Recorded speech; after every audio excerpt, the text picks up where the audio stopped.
कल विधायक दल की बैठक के दौरान प्रत्याशी के तौर पर भारतीय जनता पार्टी ने डॉक्टर अलका गुर्जर जी का और मेरा प्रत्याशी के तौर पर विधायक दल में स्वागत और अभिनंदन हुआ था। आज नामांकन करेंगे। उससे पहले क्योंकि हम लोग संस्कृति को मानने वाले लोग हैं, इसलिए प्रथम पूज्य गणेश जी के मोती डूंगरी के दर्शन किए, भगवान ठाकुर गोविंद देव जी के दर्शन किए और शिला माता में मेरी आस्था है। और अभी पार्टी कार्यालय से अध्यक्ष जी और मुख्यमंत्री जी और वरिष्ठ नेताओं की मौजूदगी में हम लोग विधानसभा के लिए प्रस्थान करेंगे नामांकन के लिए।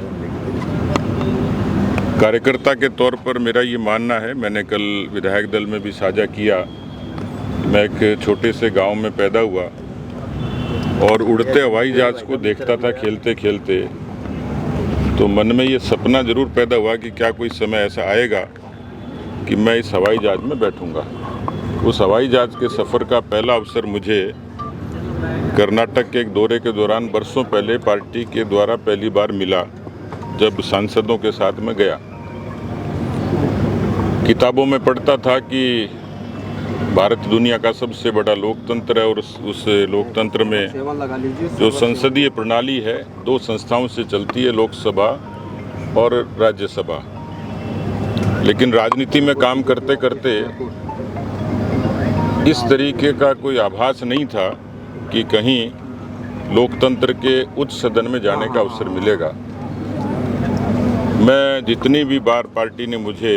जो भी जिम्मेवारी दी, अपवाद स्वरूप एकाध प्रसंग को छोड़ दें,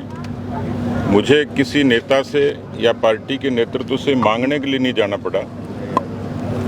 पार्टी ने मुझे भरोसा दे के मैं महाराजा कॉलेज की विद्यार्थी परिषद की इकाई अध्यक्ष था और वहाँ से 10 वर्षों तक राजस्थान विश्वविद्यालय की छात्र राजनीति में रहा, तो भी संगठन ने मुझे अवसर दिए। युवा मोर्चे के महामंत्री और अध्यक्ष के नाते उस कालखंड में जो अवसर दिया वो पार्टी ने दिया, जिससे मुझे प्रतिष्ठा मिली, नाम मिला। और उसके बाद भारतीय जनता पार्टी के महामंत्री और अध्यक्ष के नाते, एक बार विधायक के नाते पार्टी ने मुझे भरपूर अवसर दिया और उसके बाद पार्टी ने मुझ पर भरोसा जताया। हरियाणा जैसे एक विकट प्रदेश की जिम्मेवारी दी, इसलिए मेरा जीवन पार्टी के विचार को, संगठन को समर्पित रहा। अधिकांश समय संगठन का काम किया। राजनीतिक तौर पर हो सकता है चुनावी राजनीति में उतनी यथेष्ट सफलता नहीं मिली, लेकिन मैं मानता हूं कि संगठन के काम में मुझे सीखने का बड़ा अवसर मिला और मैंने पार्टी को हमेशा सर्वश्रेष्ठ देने की कोशिश की और मैं सफल भी हुआ। मैं देश के यशस्वी प्रधानमंत्री नरेंद्र मोदी जी का, देश के यशस्वी गृह मंत्री अमित शाह जी का और देश के राष्ट्रीय अध्यक्ष नितिन नवीन जी का, केंद्रीय चुनाव समिति का, और स्वाभाविक तौर पर जिस प्रदेश में बरसों तक जो मेरी अपनी जन्मभूमि कर्मभूमि रही, वहाँ के प्रदेश के मुखिया मदन राठौड़ जी का, प्रदेश के मुख्यमंत्री भजनलाल शर्मा जी का और तमाम चुनाव की हमारी जो चुनाव समिति है उसका हृदय से मैं आभार व्यक्त करता हूँ कि मेरे जैसे कार्यकर्ता को, जो कभी सपने देखता था, जो किताबों में पढ़ता था कि किसी इस सदन में, उच्च सदन में या किसी सदन में जाने का अवसर मिलेगा, तो आज मुझे राज्यसभा में पार्टी अवसर दे रही है। मुझे लगता है कि एक हर व्यक्ति के जीवन में कुछ अवसर आते हैं